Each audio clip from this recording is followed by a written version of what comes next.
Olá, tudo bem? Estamos aqui para mais um podcast, o nosso Pod Saúde. Esse programa tão especial que tem aqui voltado para a sua saúde, bem-estar, que a gente traz muitas informações de qualidade e confiança. Então, estou aqui novamente com convidadas super especiais e esse mês de março é um mês muito especial para nós que somos nefrologistas. Então, para quem ainda está chegando aqui no canal, né, ou no podcast, eu vou me apresentar. Eu sou a doutora Viviane Leite, sou médica nefrologista, que é o médico especialista em saúde renal. Nós cuidamos, né, daqueles pacientes que têm algum problema de saúde e que precisa recuperar a saúde renal, o funcionamento dos rins, certo? E hoje nós vamos estar falando mais sobre essa especialidade. Nós vamos conversar bastante, trazer informações para vocês de como monitorar o funcionamento dos seus rins. Então estejam aqui com a gente, fiquem aqui atentos, ligados, que hoje vai ter muita informação. E nesse mês de março, nós comemoramos o Dia Mundial do Rim. Por isso que eu resolvi trazer esse tema aqui para a mesa, né, dessa vez. E além disso, também comemoramos em março o Dia das Mulheres. E essa mesa hoje vai ser composta por mim e pelas minhas duas amigas de trabalho, de profissão, a doutora Ana Cláudia e a doutora Marina Uquiena. Uma mesa super feminina, né, gente? Isso é verdade. É um prazer estar aqui, Vivi. Acho que a gente tem muita coisa para conversar hoje, né, para informar, e vai ser muito bacana. Vamos lá. Com certeza. Acho que a gente está aqui, esse movimento é muito legal que você está fazendo, e principalmente nesse mês que a gente está tentando mostrar para a população a necessidade de ter um planejamento e pelo menos procurar um nefrologista ou mesmo um clínico geral para dosar uma creatinina, ver como é que está a função renal. Isso é o essencial mesmo para a gente poder divulgar para a população. Então nosso objetivo aqui é sempre esse, né? Trazer informações e alertar as pessoas, porque a gente sabe, né, que a doença renal ela é muito silenciosa. Então é muito importante que a gente mostre para as pessoas quais os sinais. Às vezes elas ficam esperando, mas eu não sinto dor, eu urino bem. Quer dizer que o rim está funcionando bem, Ana? Não quer dizer. A gente sabe que muitos pacientes, né, acaba que levam um susto. A gente tem essa vivência num paciente, principalmente que tem doenças que são, a gente ainda vai conversar sobre isso, sobre umas doenças comuns da população que pode acarretar na disfunção do rim, e muitas das vezes chega no hospital já em falência renal, com necessidade de hemodiálise de urgência, e com o relato que a gente tem, fala, não, mas eu nunca senti nada e comecei nos últimos dias a passar mal. E esse passar mal que é os sintomas mesmo que levam na urgência de entrar em hemodiálise. Então, isso que era a necessidade de fazer esse acompanhamento com o nefrologista, né, para justamente a gente tentar evitar ou tentar retardar essa progressão para a hemodiálise. E lembrando, né, os principais sintomas quando o paciente vai sentir alguma coisa que necessite de hemodiálise, que leve ele até a emergência, né, que ele vai ter realmente aqueles sintomas de falta de apetite, náuseas, vômitos, perda de peso, né, inchaço. Aí pode ser que diminua a quantidade de urina. Então esses são sinais de alerta já, né? Sobre a questão da urina que você falou, é interessante, né? Então, assim, a gente pensando nos pacientes, então tem aqueles que não param de urinar. Então, eles não acreditam que o rim não está funcionando. Isso a gente vê muito no paciente que já está em programa de hemodiálise e ele acaba falando, mas doutor, eu ainda faço xixi. Mas a gente fala, mas o rim não é só para fazer xixi, ele filtra, ele é um órgão hormonal, metabólico, então eles acreditam que é mais isso, né? Só o xixi. Exatamente. Então, estar urinando não significa que não tem alguma coisa errada, né? Então, às vezes não está filtrando, não está limpando o sangue direito, né? Então, é importante a gente sempre reforçar isso. Exatamente. E isso que a Ana falou é muito importante. O rim, ele é um órgão que tem várias funções. Sim. Então, não é só aquela função de eliminar líquidos, que é isso que a gente vê ali no xixi. Na verdade, o rim, ele filtra nosso sangue, então elimina todas as impurezas, faz um ajuste, um controle refinado dos nossos eletrólitos, como sódio, potássio, cálcio, magnésio, controle do equilíbrio ácido básico, né? Então essa acidez do sangue, quem controla é o rim, além da produção de hormônios. Controle de metabolismo ósseo, então assim, é um órgão excepcional, tanto que a gente não consegue viver sem ele, né? Hoje em dia a gente tem as terapias, que a gente vai conversar sobre isso, que faz o prolongamento da vida do paciente, mas eu acredito que há muitos anos atrás, quando não tinha, os pacientes morriam, né? Muito precoce, muito né? precoce mesmo.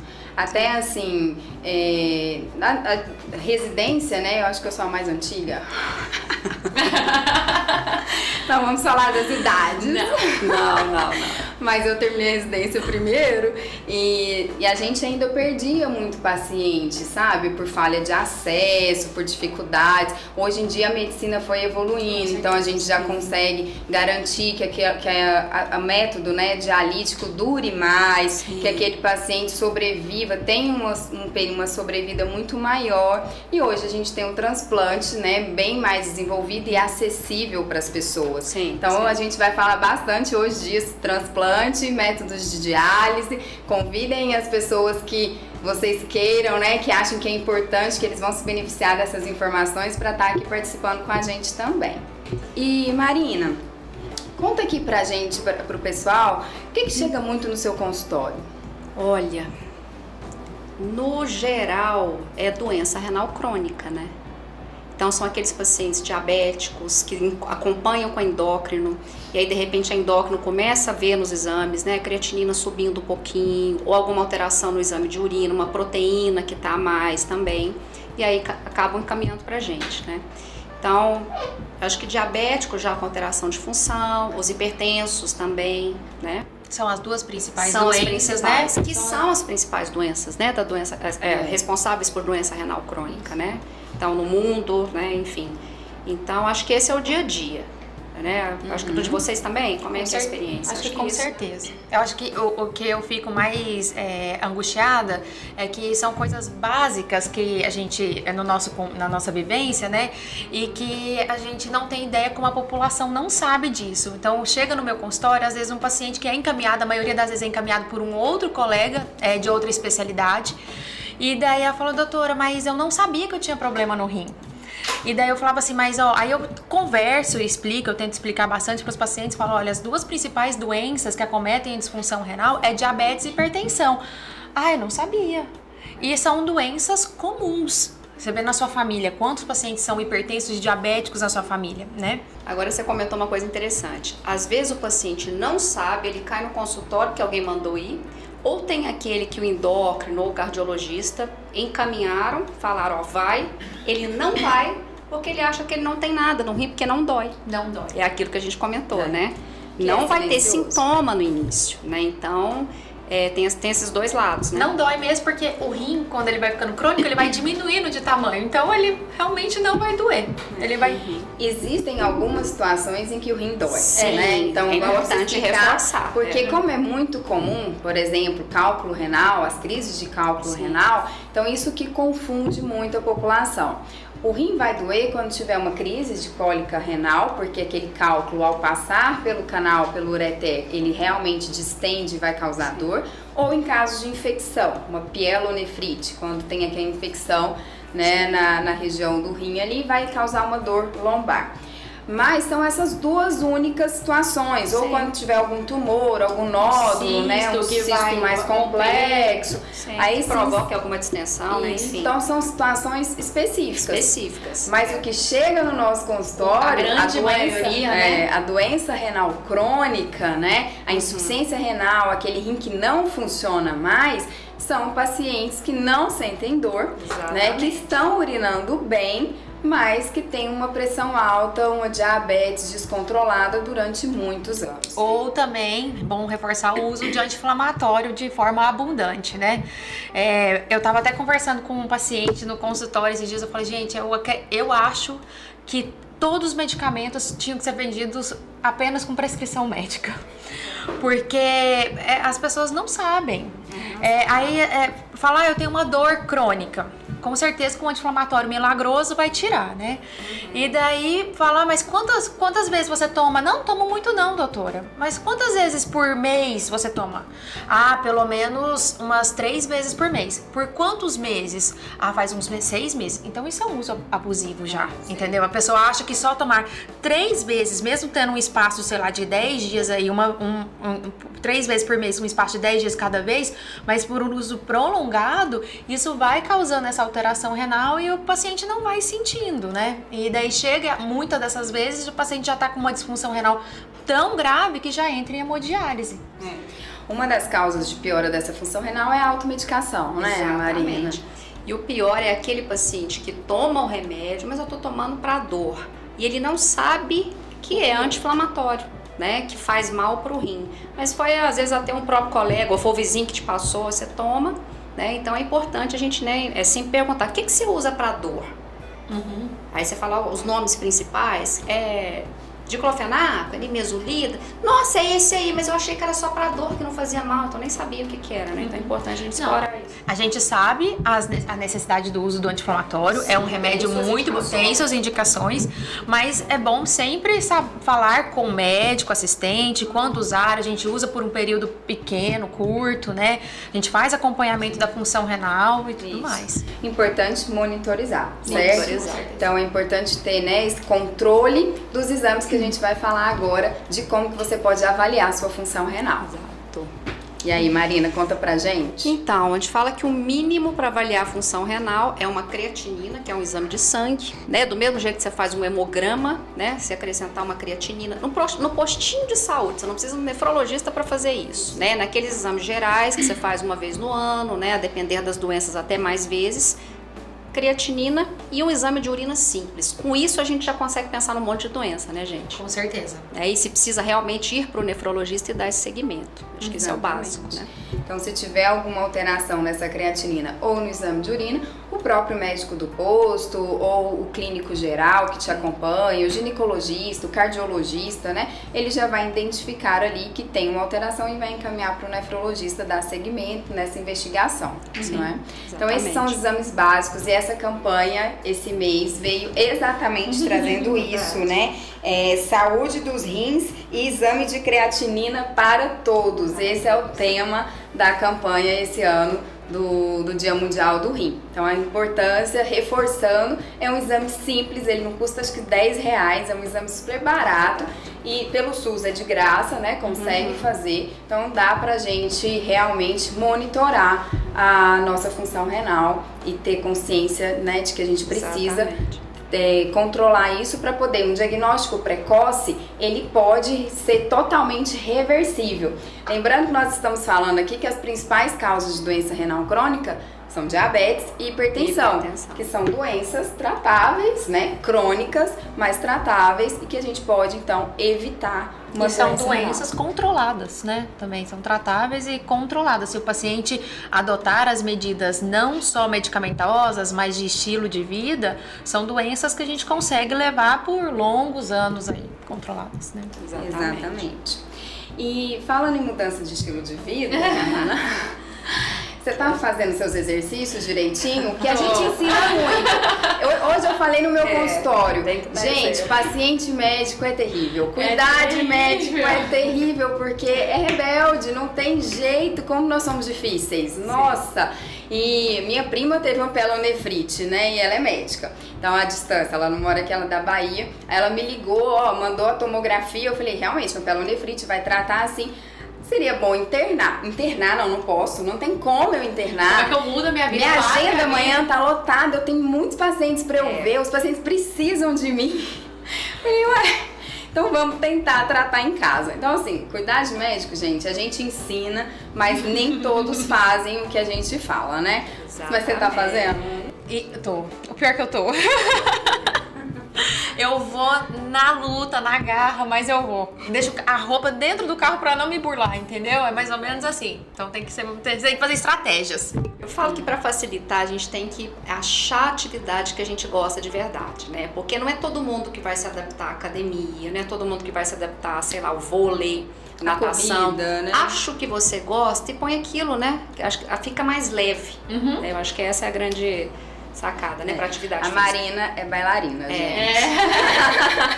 Voltei depois de velha. Opa! Opa! Eu acho que atividade física, o difícil é começar. Mas você criar um hábito, e tudo na nossa vida é hábito, né? E eu acredito que todo mundo quer envelhecer bem. E não tem receita mágica. Envelhecer bem é ter uma dieta controlada, evitar tabagismo, etilismo e fazer atividade física. Então, assim, é aquele básico lá, né? Exatamente, evitar os industrializados, né? E falando nisso, um grande vilão do nefrologista é o sódio. Sim. E hoje as comidas, os fast foods, né, as comidas industrializadas, elas realmente estão muito presentes no nosso dia a dia. É muito prático. Às vezes até eu pensando isso em relação aos meus avós, né, aos meus pais, falo, nossa, a gente faz mais atividade física, a gente faz exercício. Eles trabalhavam muito, eram muito ativos. Mas eu acho que um grande diferencial é a alimentação. Eles não tinham essas comidas industrializadas, né, tão acessíveis como a gente tem hoje. Então a gente precisa muito enfatizar essa questão do sódio, né? Sim, importante. E eu acho que outra coisa importante que eu costumo falar muito para os pacientes, aprendam a ler o rótulo dos alimentos. Quando você lê, tem coisa que você vai deixar de comer porque é assustador, né? Desde conservantes. Aquele macarrãozinho, gente. Ai, miojo. Caramba, gente, aquilo é assustador. Então aprende. É uma forma também que você vai falar, poxa, isso aqui eu não preciso colocar dentro de mim, né? Eu acho que é interessante também. Ler o rótulo é importante, porque existem às vezes, né, por exemplo, vamos falar uma coisa simples aqui que o pessoal gosta muito, água com gás. Isso. Água com gás, não faz mal, tudo bem, pode usar, né? Tem só o gás carbônico ali que vai dar um pouco de distensão gástrica, então com desconforto. Mas em relação à saúde renal, tudo bem, pode usar. Mas você passe a ler o rótulo, porque existe uma variação muito grande de quantidade de sódio nas marcas. Então a gente tem que procurar ter esse hábito, né? Procurar realmente aqueles que têm menos ingredientes, porque é sinal de que tem menos aditivos. E aquela quantidade de sódio também menor. Então são duas coisas que eu procuro sempre ver. Sim, E alguns pacientes não têm essa noção na hora que a gente vai na consulta, porque um dos grandes, eu não sei vocês que me procuram, mas grandes queixas que me procuram no consultório é de inchaço nas pernas. Então começa a inchar as pernas, começa a falar, tô com um problema nos rins, né? E procura o nefrologista ou vai no médico e o médico encaminha. E na hora que você vai orientar o paciente, uma das orientações é justamente restringir o sódio. Porque o sódio vai fazer a gente reabsorver mais líquido e a depender do problema que ele tá ali, vai inchar mais a perna, né? Então essa é uma questão que é bem interessante, né, mesmo na orientação.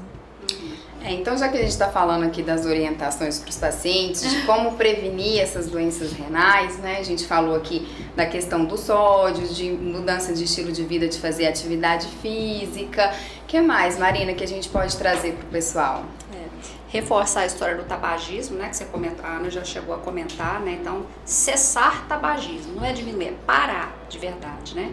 Hidratação, né? Que é importante, esse é um tema que tem várias nuances. Goiânia, né? quente. Então assim, qual que é a quantidade de líquido que eu tenho que tomar? Depende. Não é todo mundo que pode tomar 2, 3 litros. Né? Tem pacientes que a gente tem que restringir. Então a gente fala que existe um basal, né? Se alguém quiser comentar, enfim. Mas depende muito do paciente, né? Acho que é aquela coisa, né? Então, tem insuficiência cardíaca associada, tem uma doença renal crônica já avançada, a quantidade é menor. Nem sempre a água é a solução também, né? Tem situações que a restrição é importante, né? Para preservar ali, para controle de sintomas, inclusive, né? Então, às vezes é preciso a gente fazer essas restrições. Sim. Mas na população na grande maioria não, geral, né? na grande maioria, a gente incentiva muito a hidratação. Sim. E uma das formas de avaliar isso, gente, vocês que estão em casa, para poder ter uma noção assim, será que eu estou me hidratando bem? Será que aqueles 2 litros que eu estou tomando são suficientes? Imagina que 2 litros para uma pessoa de 1,60 seja uma coisa, para uma pessoa de 1,90 é outra coisa. Então ela tem que ser muito individualizada. E a gente acaba definindo essa quantidade muito baseado na cor da urina. Exatamente. Né? Então quanto mais clara aquela urina tiver, é um bom sinal, é um sinal de hidratação. Sim. E o que a urina pode trazer informação para quem está em casa, Ana? O que essa urina, eu olhei minha urina, o que ela pode dizer ali para a pessoa? Será que eu tenho que procurar um nefrologista? Olha, quando a gente tá na consulta, né, a gente pergunta quais são as características da urina do paciente, até pra gente ficar linkando o que pode ser. Então, a gente pergunta de sangue na urina, né, se o paciente tem sangue na urina, se tem espuma na urina, aquela espuma geralmente que fica bem rente, geralmente homens, eles fazem xixi em pé, então ele vai ficar com uma espuma rente à urina, mas aquela às vezes, que desaparece rápido, essa não me preocupa, né? Mas aquela que principalmente sobe na privada, ela fica tendendo lá, associado junto a inchaço nas pernas, isso chama a atenção de problema renal, né? Se caso tiver um cheiro mais forte, se caso tiver dor ao urinar, então assim, tudo são sintomas e sinais que a gente acaba levando e buscando a origem de problemas renais. Então a gente acaba pedindo uma amostra de urina rotina a princípio, para ver se tem realmente sangue na urina, se tem células de defesa na urina, se a densidade da urina tá adequada, se o paciente está conseguindo concentrar aquela urina, né? Se tem outros sinais de infecção que a gente pode ter e se tem proteína na urina. Tendo proteína na urina, a gente faz um outro exame, que é de proteinúria de 24 horas, que a gente coleta uma urina durante 24 horas do paciente, para a gente quantificar essa proteína, que é essencial para a gente saber qual que é o dano, porque quanto maior proteína a gente liberar pelos rins, maior é o dano renal. Então a gente quer evitar essa proteína saindo, que clinicamente mostra pra gente em forma de espuma na urina. Deixa eu fazer uma pergunta para vocês. Eu ouço isso, acho que todo dia que eu faço consultório. Doutora, e remédio pro rim? Você não vai me passar um remédio pro rim, Como é que eu doutora? vim aqui? Você não tem um remédio do rim? Cadê, né? Então, isso é importante, né? Na verdade, a gente trata as doenças que alteram o rim. Né? Não tem um remédio. Se tivesse, ninguém fazia hemodiálise. Se Deus quiser, um dia a gente vai chegar nesse ponto, né? Eu espero que sim. Mas enfim, então é importante tratar as doenças de base, né? Exatamente. Não existe um remédio específico para o rim. Existem os remédios que vão tratar as causas da insuficiência renal. Então, gente, por isso que é tão importante o diagnóstico. Né? O primeiro lugar é a gente diagnosticar por que está tendo aquela alteração, por que aquela urina está diferente, por que aquele exame de creatinina está alterado. Então, a gente busca isso e às vezes é necessário fazer a biópsia renal. Tirar um fragmentozinho desse rim, mandar para o laboratório do patologista e ele ali vai falar pra gente o que está acontecendo pra gente direcionar o tratamento. Doutora Viviane é especialista nisso, em biópsia renal. Eu gosto. Eu faço bastante, tô fazendo bastante biópsia, né? E a gente acaba diagnosticando ali o porquê, né? E para poder tratar de forma correta e quanto antes. Certo? Exatamente. Gente, e vamos falar aqui um pouquinho para os pacientes sobre os tratamentos, né? Já que a gente está falando de medicação. Não, vamos falar um pouco das medicações, que esse ano é um ano das medicações do nefrologista. Nós vivemos muitos anos aí prescrevendo os mesmos remédios. Tava todo mundo já cansado de prescrever as mesmas medicações. Nada mudava. Aí de 2 anos pra cá, sim, a nefrologia apareceu, brilhou muito, né? Os laboratórios, o pessoal resolveu estudar mais essa área, viu que era muito importante cuidar do rim. Então, além de cuidar da pressão, medicações que também modificavam a progressão da doença renal. E aí surgiram novos remédios, né? Como que vocês estão vendo isso? É interessante você falar, talvez as pessoas tenham olhado mais, pessoas que eu falo laboratório, enfim, né? Para a doença renal, pela prevalência, né? Os pesquisadores, né? Na verdade é isso. Porque se for pensar, uma em cada 10 pessoas tem doença renal crônica. Pra vocês terem uma noção, em 2040 vai ser a 5ª causa de morte no mundo. Então a gente precisa tentar reverter, né? Não sei se reverter ou tentar retardar a progressão da doença, né, as consequências e tudo mais. Mas tem muita coisa no mercado mesmo, né? Então tem remédio que era para diabetes, que de repente nós estamos usando para segurar a proteína no xixi, né? Já temos remédios também para controle do potássio, né? Coisa que está chegando, né? Que cada vez vai estar mais, eu falo nas prescrições, né, do dia a dia. Então ainda bem, né, que teve um boom. Né? Ainda bem, e várias medicações tratando doenças genéticas também específicas que causam doença renal, né? Então nós já temos pelo menos 3. Eu acho que estamos indo num caminho bom e promissor, né? Muito bem promissor. Verdade. Mas chega algum momento em que esse rim não tem tanto mais o que a gente possa fazer de medidas conservadoras. Sim. Tentamos corrigir mudanças de estilo de vida. Por isso que a participação do paciente nesse tratamento é muito importante, né, gente? Quando a gente está lá no consultório, a gente fala, olha, a gente orienta, né, mostra o que pode acontecer, reforça a mudança de estilo de vida, o uso correto das medicações, evitar a automedicação. Então tudo isso parece simples, mas faz muita diferença. Mas chega uma hora que, olha, esse rim realmente não consegue mais filtrar. E aí a gente está colocando em risco de continuar sem a hemodiálise, sem um tratamento, né, de substituição renal, que se a gente deixar daquela forma, o paciente vai desnutrir, vai ter um risco de ter uma parada cardíaca em casa, né? Vai ter um risco de ter um edema agudo de pulmão, né? Encharcar o pulmão, né? Falta de ar. É um sintoma horrível, né? E aí a gente não quer isso com o nosso paciente. Então a gente não quer deixar ele chegar nesse estágio. E a gente acaba indicando uma terapia de substituição renal. Exatamente. O que você me fala disso, Ana? Qual que você tem indicado mais? Você tem conversado com os pacientes? A terapia a gente acaba tendo um bate-papo com o paciente, se ele for elegível ou não para terapia e o que ele se sente mais confortável, né? A gente acaba classificando os pacientes em doença renal crônica de 1 a 5 e acaba indicando a diálise quando ele é um doente renal crônico estágio 5 e quando o paciente tem sintomas, a gente acaba classificando em 2 sintomas, ou volêmicos, quando ele não está tolerando aquele inchaço, que ele vai retendo líquido, inchaço, então a gente acaba indicando, né, a terapia, ou urêmicos, que é quando a ureia, que é um metabolismo celular que acaba acumulando quando o rim não funciona direito, começa a formar aqueles sintomas que a gente falou no começo, né? De náusea, vômito, perda de apetite, tudo mais, confusão mental.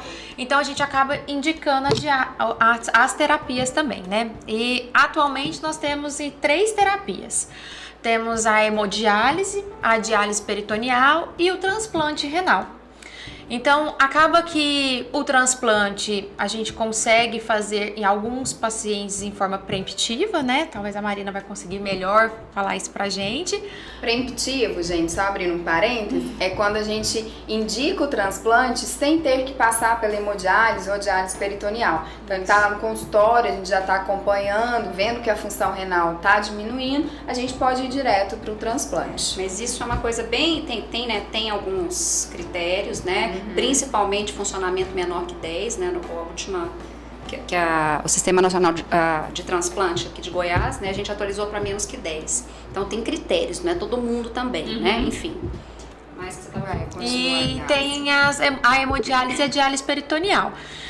Isso vai um pouco se caso o paciente for viável, porque a diálise peritoneal, a diálise é feita pelo abdômen, fica um catéter no abdômen, então tem que ter, o ideal, né, não ter cirurgia prévia abdominal para o catéter funcionar bem, não ter um volume abdominal muito grande, justamente para e a família se sentir segura de fazer essa diálise em casa. Ela é feita em casa. Ela é feita em casa. É uma diálise feita em casa, o paciente e o familiar fazem um treinamento, então tem que ter realmente alguém que vai se disponibilizar a estar ali todos os dias fazendo essa troca, né? Ligando o paciente na diálise peritoneal. Isso que a Vivi falou para mim é o mais importante. Na hora de escolher o método, por exemplo, a peritoneal, a família tem que estar envolvida.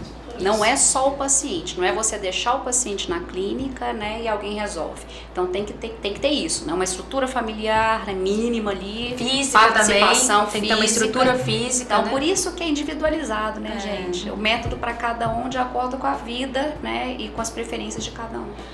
Eu gosto muito da diálise peritoneal, mas aqui em Goiânia, infelizmente, O acesso ainda não é muito difícil, né? Então, dos hospitais públicos, a gente tem a diálise peritoneal no HC, no Hospital das Clínicas, mas acaba sendo indicado somente para aqueles pacientes que já não têm mais condições de fazer hemodiálise, o que não era o caso, não é a indicação de diálise peritoneal, não é essa.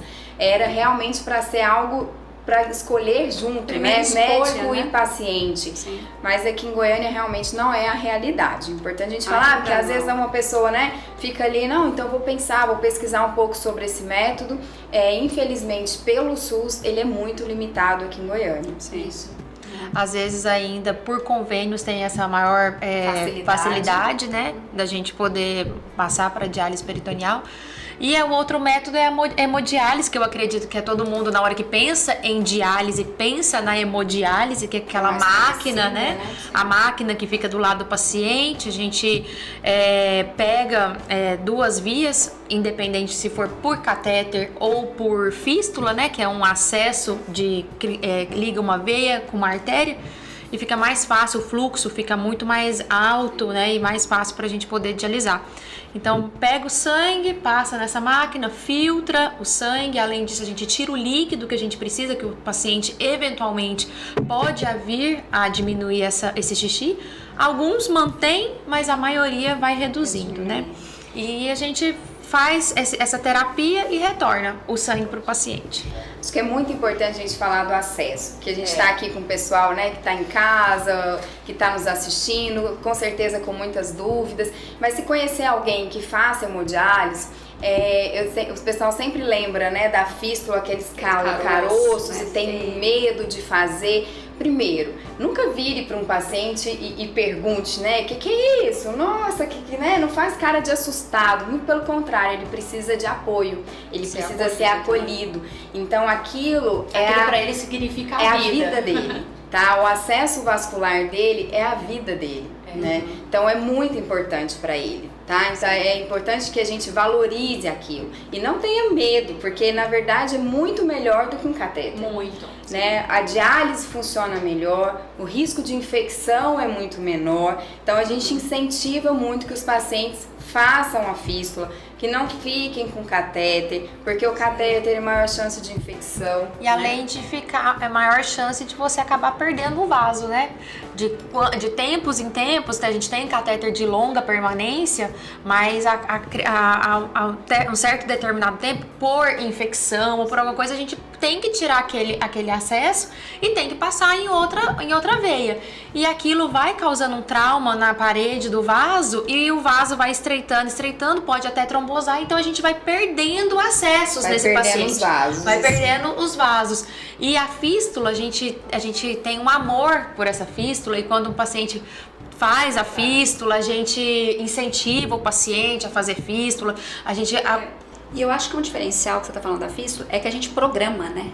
Então você está vendo a evolução da doença, o paciente está piorando a função, realmente vai entrar em diálise um dia, você já programa para não ter aquela surpresa. É muito menos traumático para o paciente também, né? Do que você chegar lá com acesso funcionante, bonitinho, que a técnica vem e funciona aqui. São técnicas excelentes que estão programadas e treinadas para isso, do que passar um acesso que vai ter que passar medicamento. A gente passa medicamento para dor, para não sentir dor, mas vai causar um certo desconforto no paciente. É de última hora, então assim, tumultua toda a equipe, causa um pouco de um alvoroço lá no plantão, mas que eventualmente sempre dá certo, né?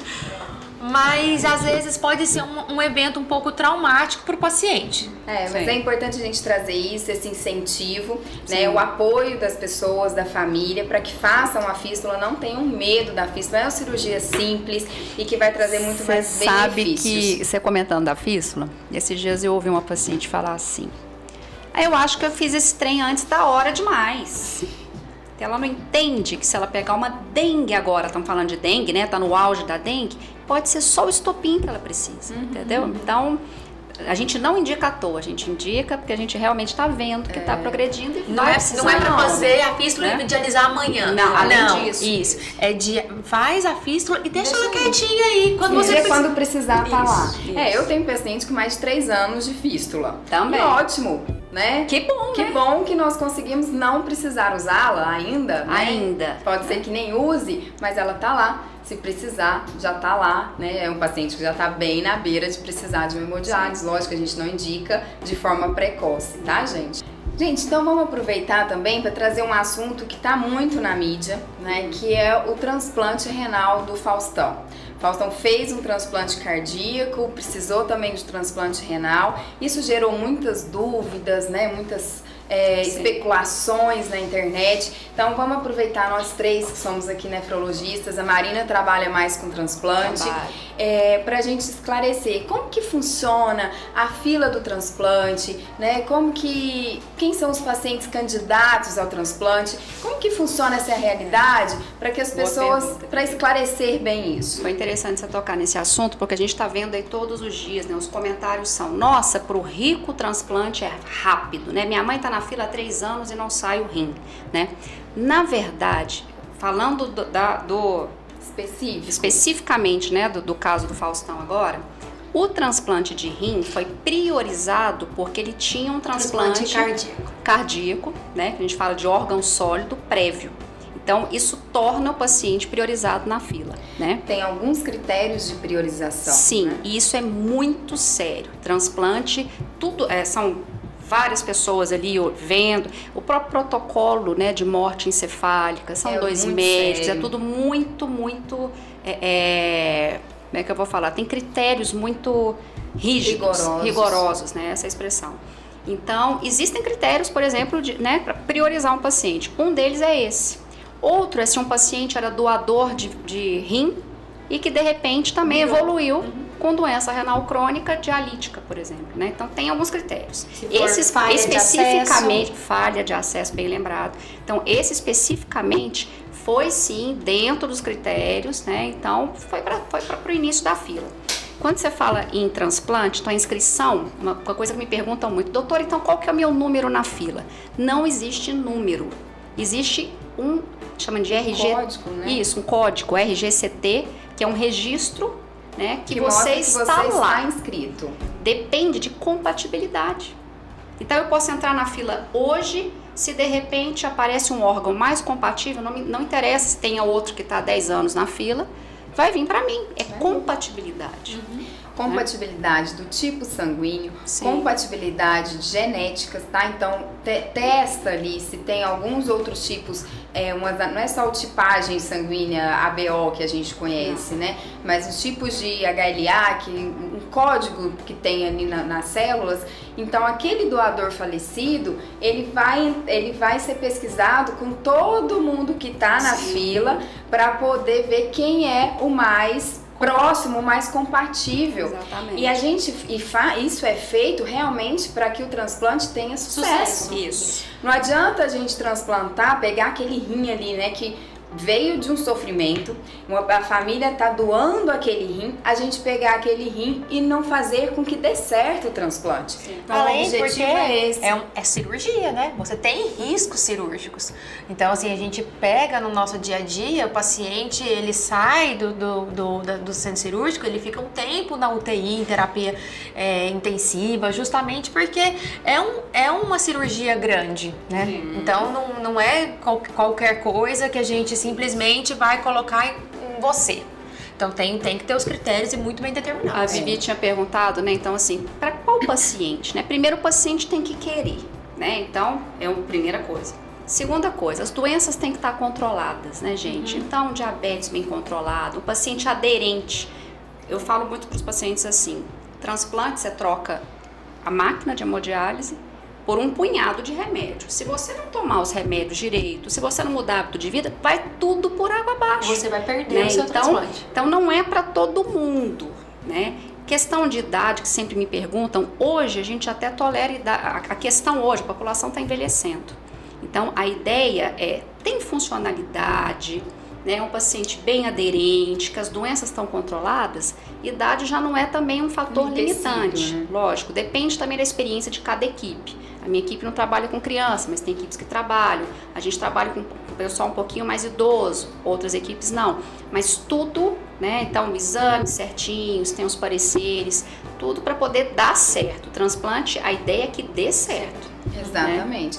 Uma das coisas que precisam estar bem controladas é a doença psiquiátrica, né? Ai, sim. Acho que o paciente com doença renal, a gente entende todo o transtorno que foi na vida dele, né? De entrar numa hemodiálise, e às vezes ele não tem aquele apoio que ele precisa, né? Para se restabelecer.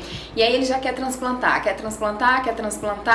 mas se a parte mental não tiver equilibrada para entender que mesmo transplantando, ele não vai voltar a ter aquela vida de antes, né? Tanto que Ele antes do tem uma transplante, série de medicações que ele vai Sim, usar, que tem ele tem uma efeitos rotina colaterais. de exames que ele tem que fazer, mas é lógico, o transplante é muito bom, ele retoma uma qualidade de vida muito grande, né?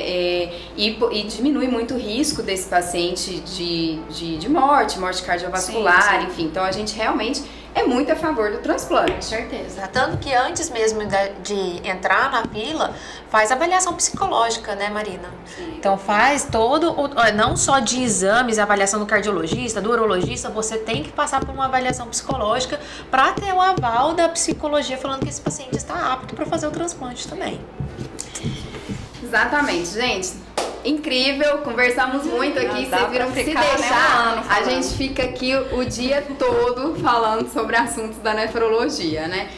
Acho que quem escolhe a nefrologia, apesar de ser uma especialidade tão desconhecida pelas pessoas, são realmente médicos apaixonados pela clínica, apaixonados em cuidar do outro ser humano, né?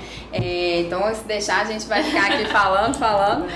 Muito obrigada, Ana Cláudia, pela Obrigada, participação. Vivi, foi Marina, muito obrigada. Vamos fazer mais vezes. Vamos. Espero mais convites.